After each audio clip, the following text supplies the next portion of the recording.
Municipal commissioner auto కార్మికుల సమస్యలను వ్యతిరేకించండి. ఇక్కడ నిర్మిస్తున్నటువంటి కట్టడాలను వ్యతిరేకించండి. ఇక్కడ కట్టడాలను ఆటో కార్మికుల కడుపులు కొట్టొద్దు.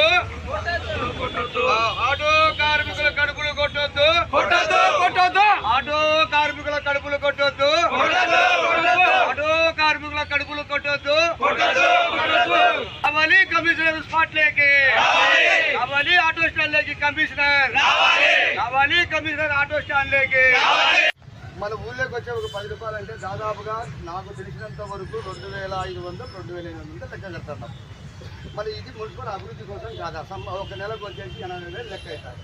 సంవత్సరానికి 9 లక్షలు 10 లక్షలు లెక్క అవుతుంది. మీరు ఒకవేళ 2 కాంప్లెక్స్ అభివృద్ధి కోసం కడితే ఇచ్చే ఒకదానికి 5,000 ఇస్తారు. 5,000 ఇచ్చిన వరకు మీకు 6 కట్టిన వరకు 30,000 అవుతాయి. కానీ మేము ఇచ్చే 70,000 రూపాయలు లెక్క సార్. మేము 70,000 ఇచ్చేది పక్కన మీ అభివృద్ధి కోసమే ఇస్తున్నాం. మీకేం మేము అప్పీ లేదు, మేము దానం ఇవ్వడం లేదు. మేము ఇక్కడ బతుకుతున్నాం. ఈ గవర్నమెంట్ స్థలం పెట్టుకొని మున్సిపల్ వాళ్ళ దాంట్లో బతుకుతున్నాం కాబట్టి మీకు మేము డబ్బులు కట్టాం. మరి ఈ రోజు 100 కుటుంబాలు మేము పోయి నడి రోడ్డు మీద ఆటో ఎక్కడ పెట్టుకొని బతకగలము? మా పిల్లల్ని ఎలా పోషించుకోగలము, ఎలా చదివించుకోగలము? మా మధ్యతరగతి కుటుంబాలు కూడా కాదు సార్, 0.0. మరి మా అభివృద్ధి మా యొక్క ఆకలి బాధలను కూడా మీరు అర్థం చేసుకుంటారు. వెంకటరామరెడ్డి సార్ మంచి విధి వ్యక్తివి కాబట్టి నీ దగ్గరికి రావడం, నీకు నిర్మించుకోవడం, ఇంతమంది వచ్చాక చాలామంది మిమ్మల్ని చూశారు.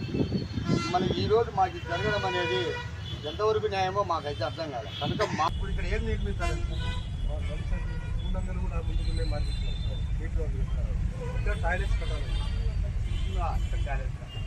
టాయిలెట్స్ ఎందుకంటే మనం జమ్మూలో ఆ టాయిలెట్స్ ఉంటుంది. ఇక్కడ మంచి టాయిలెట్స్ పెట్టాలి. స్టడీ సెంటర్లో మంచి టాయిలెట్స్ పెడితే బాగుంటుంది.